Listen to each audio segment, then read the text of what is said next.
Best export settings in Adobe Premiere Pro CC tutorial.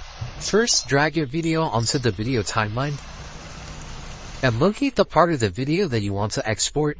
In this case, I'm highlighting the video. I'm clicking I or Control I for an endpoint, the down arrow key, and then O or Control O for the out point of the video.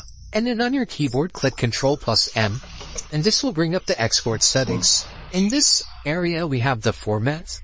Make sure that it's H.264, or you have different settings, but this has worked the best for me for over 5 years.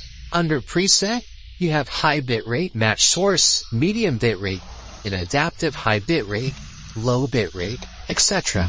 If you want your video quality to be the best, then high bitrate is for you, and if you want it to be the lowest, then low bitrate is for you. Notice that when I click on low bitrate, the estimated file size is 50 megabytes.